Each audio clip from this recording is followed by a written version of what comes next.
بسم اللہ الرحمن الرحیم۔ السلام علیکم۔ روزانہ واقعات سننے کے لیے اس چینل کو سبسکرائب کریں۔ اللہ تعالیٰ نے حضرت سلیمان علیہ السلام کو وحی کی کہ سمندر کے کنارے پر جاؤ، اس کے اندر ایک عجیب چیز دیکھو گے۔ سلیمان علیہ السلام جن و انس کے ہمراہ ساحل پر تشریف لے گئے۔ جب ساحل پر پہنچ کر نظر ادھر ادھر کی تو کچھ نہ دیکھا، تو آپ نے عفریت یعنی جنات کی ایک قسم سے فرمایا، اس سمندر میں غوطہ لگا اور وہاں کے حالات مجھ سے آ کر بیان کر۔ اس نے ایک ساتھ کے بعد اوپر آیا اور عرض کیا، اے اللہ کے نبی، میں نے سمندر میں اتنا غوطہ لگایا مگر اس کی تہہ کو نہ پہنچا اور نہ کوئی چیز نظر آئی۔ آپ نے دوسرے عفریت سے فرمایا، تو غوطہ لگا کر وہاں کی حالت مجھ سے بیان کر۔ اس نے بھی غوطہ لگایا اور نکل کر وہی کہا جو پہلے عفریت نے کہا تھا، اور اس نے بھی پہلے والے سے دگنے غوطے لگائے تھے۔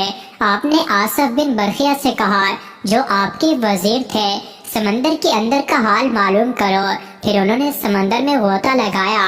انہوں نے فوراً ایک سفید فوری قبہ حاصل کیا جس کے 4 دروازے تھے، ایک موتی کا، ایک یاقوت کا، ایک ہیرے کا اور ایک سبز زمرد کا، اور سب دروازے کھلے ہوئے تھے۔ ان میں ایک قطرہ بھی پانی داخل نہ تھا، حالانکہ وہ سمندر کی تہہ میں تھا جس کی گہرائی اتنی تھی کہ پہلی عفریت نے جو غوطہ لگایا تھا اس طرح کی 3 غوطہ اور لگاتا تو تہہ تک نہ پہنچتا۔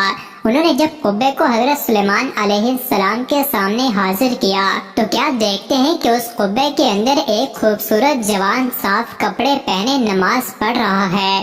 آپ نے قبے میں داخل ہو کر اسے سلام کیا اور فرمایا، تجھے سمندر میں کس چیز نے پہنچایا؟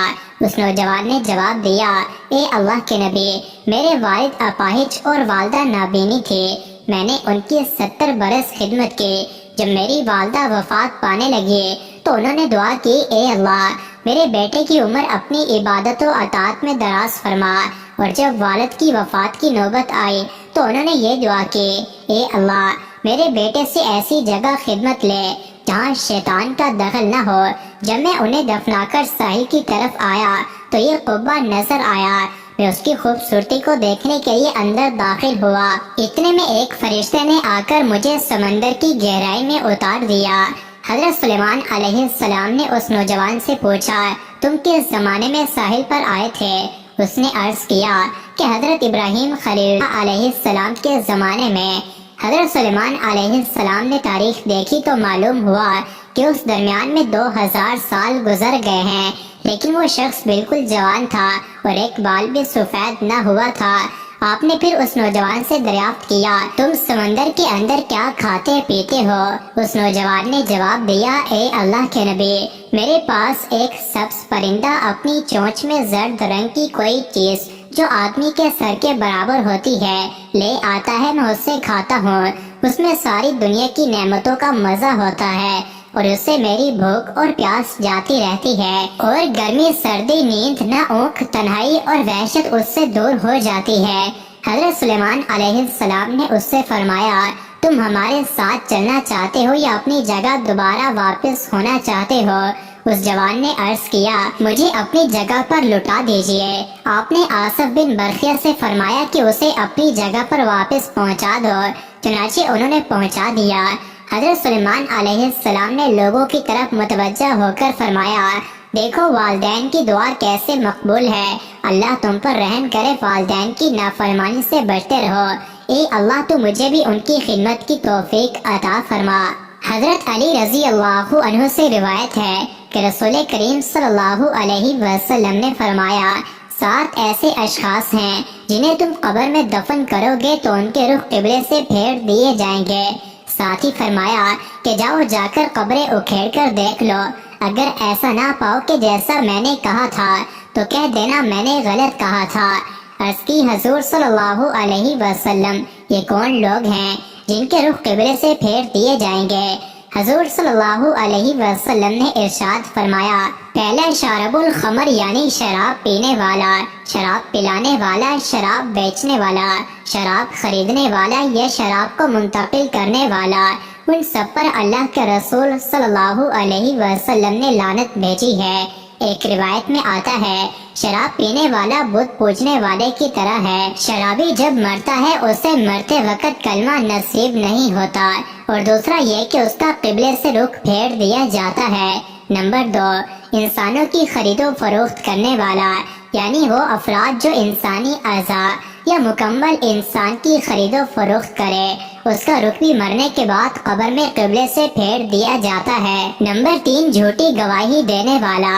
نمبر 4، سود کھانے والا، سود دینے، سود لینا اور سود لکھنا، یہ سب اس میں شامل ہے۔